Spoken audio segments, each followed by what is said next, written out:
Alright, what's up y'all? It's EasyMoney Teef. We back here with another video about money called The Untold Truth About Money. What do you really think about money? Is it something you work for? Is it earned or is it inherited? Is it the root cause of all evil? Are you desperate to have more of it? Have you been chasing it most of your life? Truth is, most of what you think about money has been influenced by your upbringing and environment. If you were born into a family that didn't have much money growing up, then you're more inclined to believe that you too will not grow up to have much money. Or perhaps you went on the complete opposite end and decided to make as much money as you can so that you will never be in that position again. The fact that your school didn't That's a fact. You either go with the flow or you go against it. Shit, I'm going against it every time. Teach you much about this subject doesn't help things. And because of this, most of you are going to have false beliefs about money that aren't going to help you on this journey. Now stick with me here, because we're going to have to change the way you've been seeing money your whole life. Hollywood has always had a habit of depicting the wealthy and rich as evil, backstabbing, entitled, or corrupt individuals. If you won't get me a squirrel, I'll get one myself. Question is, have you bought into that stereotype? A recent report released by WealthX showed that of the world's ultra-wealthy, those that had a net worth of 30 million or more, 68% of them were self-made. And it seems like every other... I literally have a tattoo on my arm that says self-made. This says self-made. I got this. Because the money, most of the money that I got when I really started getting money, that was from my own ideas, my own thoughts. Feel me? Self, like, I didn't have no help. I ain't had no help with it. I had to go get it. So feel me, that's why I got this shit tatted, to know that I don't need nobody to go get it. Feel me? And I'm not saying that having people there with you to get it with is a bad thing, but you gotta learn how to get it by yourself before you can get it with other people, because then if those people leave you, you're back to the bottom. But if I'm getting it with people, then they leave me or I leave them, I'm still getting it because I'm self-made. Study back. That's another thing. If you're gonna get a tattoo, get a tattoo that got some meat into it. Up this conclusion. Warren Buffett, self-made billionaire. Howard Schultz, born in poverty. Oprah Winfrey, born in poverty. Jeff Bezos, self-made billionaire. Elon Musk, self-made billionaire. Sarah Blakely, self-made billionaire. What is it that these people know that you don't? Truth is, your equation is all wrong. Here's the two-dimensional equation that you've been taught. Money equals salary earned from a job. Past a certain point, the prospect of getting a job becomes the sole purpose of your education. So what's wrong with that, you ask? I'm gonna assume that if you're watching this, you want to make money, a lot of it, and in as short amount of time as possible. If that is your goal, then this equation for generating money will never get you there. We all have one precious resource, the most important resource of all, and once it's gone, there's no way of getting it back. That resource is time. In a standard job, the amount of money you earn is dependent on the amount of time you put into that job. If you earned $20 an hour and worked 40 hours a week, it would take you nearly 24 years to reach a total of $1 million. But that is without subtracting any taxes or any expenses that you will incur over 24 years. And let's not forget that inflation would make your $1 million less valuable. The reality is that on a salary of $20 an hour, you can only really be a millionaire at an old age by living frugally. And most of that precious resource known as time has slipped through your fingers. You traded all that time for money, and it wasn't even a substantial amount either. So again, you ask yourself, how is it then that there are self-made millionaires and billionaires at such young ages? What makes them so different? And the truth is, they have a better equation than you. They have a way of understanding money that you haven't quite grasped yet.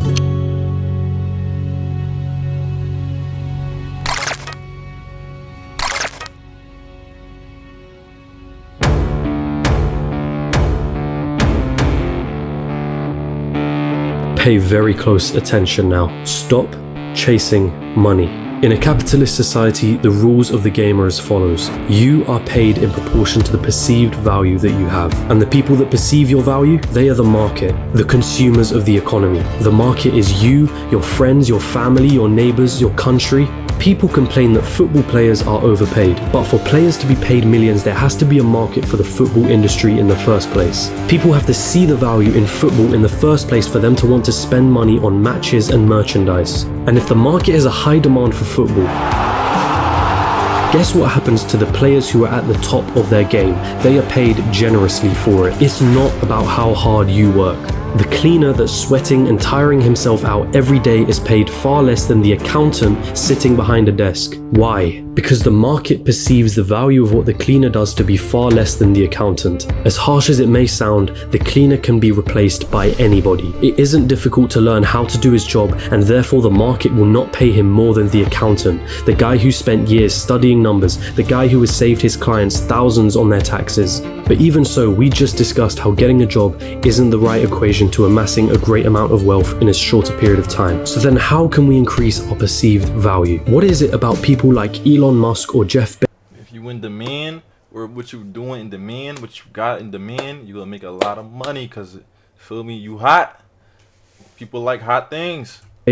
That makes their perceived value so high. The first step to this equation of wealth is quite simple. If you want money, solve problems. If you take a second to digest this statement, you'll realize that just about all money runs from this basic premise. If it solves a problem, money will be thrown at it. If it's $1 million problem, then the solution will make you millions. If it's $1 billion problem, then the solution will make you billions. Think about all the problems that a site like Amazon solves. The hassle of going to a store, the hassle of having to wait weeks for a delivery, cheaper prices, and so on. Not to mention all the other companies that Amazon owns and the problems that those companies solve. Jeff Bezos helped solve $1 billion problem and was rewarded favorably for doing so. I see what you did. If you've been chasing money, then you've been doing it all wrong.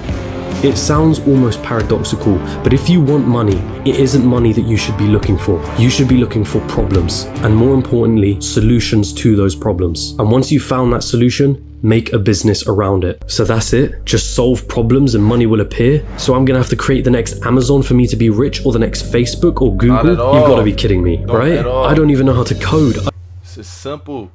Why do these females out here become hairstylists? Because another female wants their hair done. Boom, become a hairstylist. Feel me? I want my hair cut. I'm gonna learn how to cut hair. Now I get my hair cut from him. Boom, he getting money. I don't even have the money to start something of that scale. I don't even... Hold on. You're once more going into old patterns of thinking. Start with a problem. Always start with a problem. Listen to the market around you. What are people saying they don't like? What are people saying they wish existed?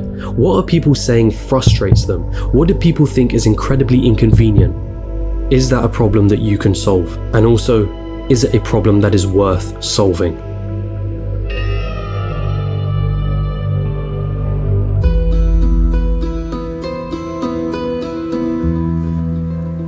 The final step of this equation to wealth is finding a scalable solution to the problem. Your solution needs to affect a magnitude of people. Starting a restaurant, that's not scalable. I'm about to say, if you don't know what scalable is, meaning say your grandma got a problem. She can't reach the remote. Boom. But like, you get it for her, done, problem solved. But that's only for her. So it's not scalable, because the most you can scale it to is one person, and that person is your grandmom. But let's say 1 million grandmoms got a problem of not being able to reach something. Boom. You make it, you create something to do it for them, and boom, now you can scale it. You can scale it up to 1 million. You put that on a subscription. Feel me? Monthly basis, weekly basis, you up. You're constrained to the local area and the footfall of that area. But a franchise? Now that's more scalable. Is your solution a piece of software? Then that means once that software has been built, you can scale it infinitely online without needing to worry about things like production or shipping costs, as it's all done virtually. Good luck finding infinite scale with a job. But be careful. Does your solution require your time to generate money? Let's say you were a yoga teacher that charged $100 per hour. Congratulations, you only made yourself another job disguised as a business. There's only a certain amount of lessons that you can feasibly do in one day, and therefore your income is time bound. But if you created an online yoga class that ran 24/7 with lessons you only had to create once, now that is scalable. Scaling your solution is critical here, so do not get lost on this point. Automation also plays an important role. Systems and processes will keep your business running like a smooth machine if implemented properly. If there is something in your business that you can outsource to somebody else, or hire an employee to do it for you, assuming it financially makes sense for you to do so, then do it. Tasking yourself with everything is a bad thing. As much as you may think you're the best, there's someone out there that can do a better job than you. Once you've found a solution, it's your job to make sure that solution can be accessed by everyone in your market. It's not about your ego and it's not about what you're passionate about. The market doesn't care about your passions. So now that you have your profitable business running with the right systems and processes in place, it's time to move on and reap what you sowed.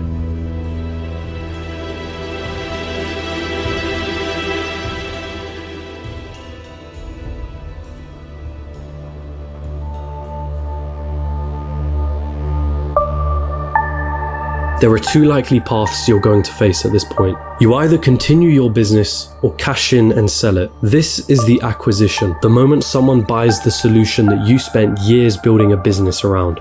This is Instagram being acquired by Facebook for $1 billion. This is PayPal being sold to eBay for $1.5 billion, of which $165 million went straight to Elon Musk's pocket, and the countless other liquidation events that happen across the world. This is where all the effort that you spent into building your company comes to fruition. And if you choose to continue running your business, well, there's a multitude of reasons for you wanting to do so. Maybe you love the company that you built and want to stick with your baby. Maybe you think you can add more value to the company and sell it down the line for more than it's currently worth. Perhaps that business runs passively in the background, so you don't have to do much to keep the wheels turning. Or maybe it's a combination of these three things. Either way, you did it. You solved a problem that the market wanted solving, and it rewarded you favorably for doing so. And so now I ask you, what was it all for anyway?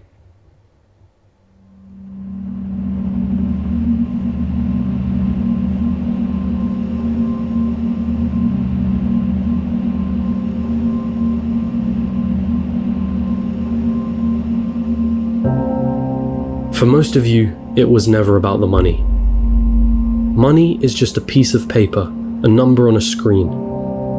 Its value is only backed up by our belief in its value. From the very start, this was never about the money. Paying off the mortgage, buying your dream car, traveling around the world, never having to worry about your financial situation, it's the freedom that you were looking for. Your destination wasn't anything monetary related. It was a feeling, a sensation, the ability to do what you want whenever you wanted without ever having to cast a thought towards, can I afford this? Have I used up all my holidays for the year? How am I going to pay the rent? Will I be able to live off my pension? What dreams will I have to sacrifice because I can't afford to pursue them? The most important lesson from this video was never about the nature of money. It was about the one valuable resource that we all have, the one resource we will never be able to reclaim: time. Is giving up a large chunk of your time towards a job that you probably don't like worth it? Is your life settled on working, coming home, watching the telly, sleeping, waking up the next day, and repeating the same cycle till you retire? How many more hours of your life do you let slip through because of this pattern? Or perhaps you're fine with that reality. Perhaps you have no other choice but to follow that path for the time being. And if that's the case, there's nothing to worry about. The most you got from this video was a little entertainment and maybe a change in perspective. But there are those of you that understand the other side. Those of you that have the desire to never need to worry about money ever again. And so I feel the need to remind you, stop chasing money. Chase problems and find the solution to those problems. This is the equation through which all money is found. If you desire liberty through never needing to worry about money ever again, then let solving problems be the meaningful struggle in your life. Does it mean you'll be happy at the end of the road? Does it mean you'll feel fulfilled? Only you can answer that question. But if your struggle is meaningful, then perhaps it's worth pursuing.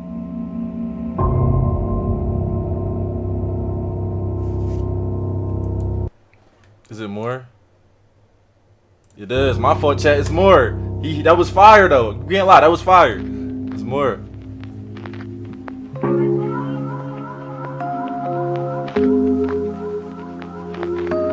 And there it is, your equation to wealth. Of course, I missed out on a lot of intricacies in this video. The topics of business, money, entrepreneurship are far too vast for me to cover in a single video like this. But if you do want to get started on this journey, I do recommend you read the works of MJ DeMarco, who heavily inspired me to create this video. And it's also important to come back to an original point that I made at the start of this, which is that most people will not succeed for various reasons. But the most important part is failing fast, and moving on to the next thing. And if if you're out there doing something that isn't strictly related to a business, but you want it to make money, then asking yourself the question of what problems am I solving could lead you to find ways of better monetizing whatever it is that you're doing. And that also includes a job and a career. If you can solve more problems and find more solutions at your place of employment, you have something that you can use to leverage a higher salary. But I will end this all on the same message that I have repeated numerous times in this video. Stop chasing money and start chasing solutions to problems.